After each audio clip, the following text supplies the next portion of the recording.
দূরে দূরে থেকে থেকে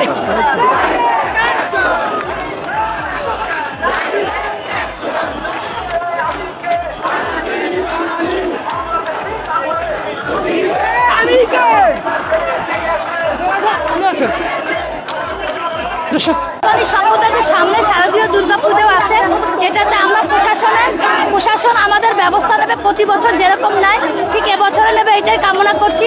কোনো ব্যক্তি, কোনো দল, কোনো গোষ্ঠী নয়, প্রশাসন, পুলিশ এবং আর্মি দ্বারা আমাদের প্রশাসন নেবে, ঠিক আছে। আমরা আজকে দাবি যতক্ষণ না মানা হবে ততক্ষণ আমরা মাঠে থাকবো এবং আমাদের সনাতনী সম্প্রদায়ের দাবি আদায় করেই আমরা ছাড়বো।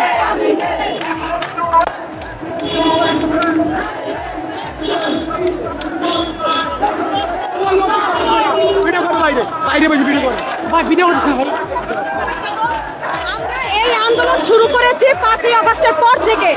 টানা আন্দোলন করার পরেও প্রধান উপদেষ্টা একজন বিজ্ঞ মানুষ হওয়া সত্ত্বেও আমাদের এই আন্দোলন পূরণ করতে কেন এতদিন লাগছে? কেন উনি কি চোখে দেখতে পারেন না, কানে শুনতে পারেন না? উনি তো সব জেনে যাচ্ছেন, তবু কারো মুখ বন্ধ করে আছে। কেন আমাদের দাবি মানছেন না? কেন কেন আমরা কি মিয়ানমার থেকে বেশি আসা রোহিঙ্গা? আমরা তো এই দেশে জন্ম নিয়েছি, পূর্বপুরুষ আমাদের এই দেশে, কেন আমরা এই দেশ ছেড়ে যাবো? আর কেন আমাদের বলা হয় পালা?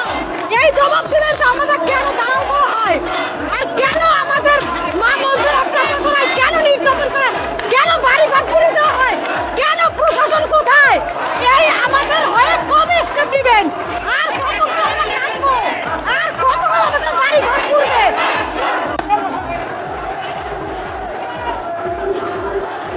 উত্তপ্ত অবস্থায় কিন্তু ঢাকা বিশ্ববিদ্যালয় এলাকা। আপনাদেরকে আমি আবার জানাতে চাই, আতিকুর রহমান, আপনারা আমাদের ভিডিওটি শেয়ার করবেন, শেয়ার করে কিন্তু আমাদের সাথে থাকবেন।